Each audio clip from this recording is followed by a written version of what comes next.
Attention mga Filipino senior citizens, hindi ito binebenta ayon sa NCSC para makakuha ng 10,000 pesos cash benefit. Kakapasok lang yan ang ating pag-uusapan sa video na ito.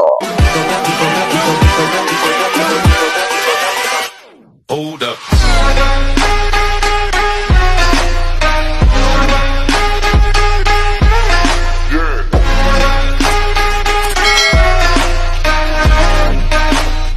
Hello mga ka-vlogs! Welcome dito sa aking YouTube channel. Magandang araw po sa lahat ng mga manonood. Saan po kayong dako sa mundo? Kumusta mga ka-vlogs? Hindi ito benebenta. Sabi yan ng NCSC para lamang makakuha ng 10,000 pesos cash benefit. Dapat alam nyo, mamaya-maya pag-uusapan natin. Pero bago ang lahat kung bago ka pa lang dito sa aking YouTube channel o di kaya hindi ka pa nakasubscribe, abay click nyo muna ang ating subscribe button na nasa baba. Huwag nyo kalimutan na pindutin ang notification bell. Ilagay nyo po sa all para naman updated ka sa lahat ng mga videos na aking i-upload. So eto kakapasok lang advisory mula sa NCSC. Hindi ito benebenta. This is not for sale.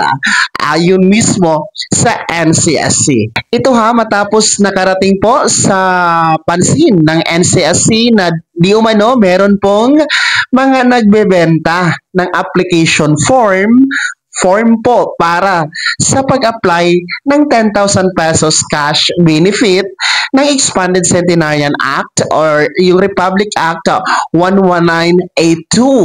Mariin nga pong kinundi na ng NCSC ang nasabing di umano pagbibenta ng Expanded Centenarian Act cash benefit application form.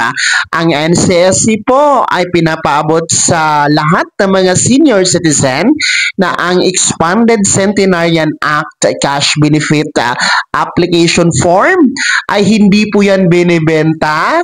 That is not for sale. Libre lamang po yan. Wala po yang bayad mga ka-vlogs. At yan po ay libreng makukuha sa Office of the Senior Citizen Affairs or OSCA office na nasa LGU ninyo o di kaya naman po sa LSWDO, MSWDO or CSWDO office na nasa munisipyo or city hall ninyo. And maliban dyan, yung Expanded Centenarian Act cash benefit na application form ay pwede din po yan ma-download sa pamamagitan po ng website ng NCSC. So punta kayo sa NCSC website, yung www.ncsc.gov.ph.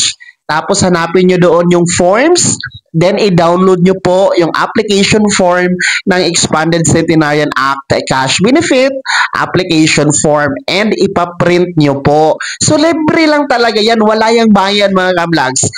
Kaya ang advisory po ni NCSC, kung meron kayong nalalaman, kung meron kayong nakikita na nagbebenta po ng application form para maka-apply sa 10,000 piso na cash benefit, maaari nyo po yung i-report sa OSCA office or sa NCSC regional office or sa kapulisan po mga ka-vlogs dahil yan po ay illegal at bawal sapagkat libre lamang po yan para sa ating mga nakakatanda na gustong makakuha, gustong mag-apply ng 10,000 piso cash benefit para sa mga meron insaktong edad na 80, 85, 90 at 95, 80, 85, 90 at 95 years old ng Expanded Centenarian Act na magbibigay po ang gobyerno ng 10,000 piso sa ilalim ng NCSC na pamamahala.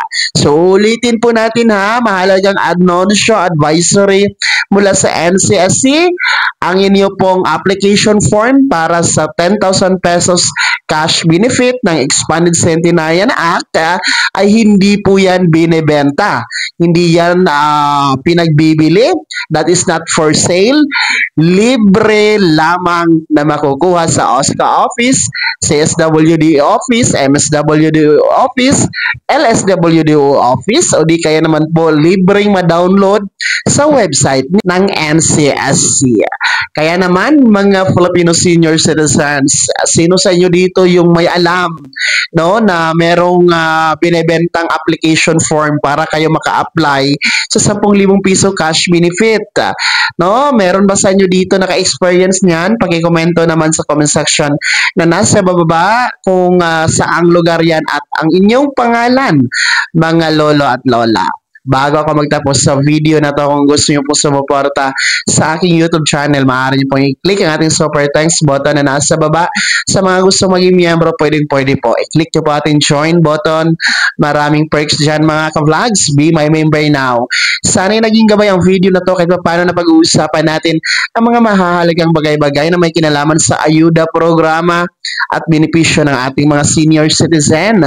Kung hindi ka pa nakasubscribe dito sa aking YouTube channel, maaari nyo nang i-click ang ating subscribe button na nasa baba. Huwag nyong kalimutan na pindutin ang notification bell. Ilagay niyo po sa all para naman updated ka sa lahat ng mga videos na aking i-upload. Maaari nyo rin i-like ang video na to at kung meron ka pang mga katanungan, maaari nyo i-komento sa comment section na nasa baba. Paki-follow na din po ang aking official Facebook page na nasa screen nyo. Muli po, ako si Daniel Timpawan na nagsasabing dito sa aking YouTube channel, bawang katotohanan at lahat totoo lamang.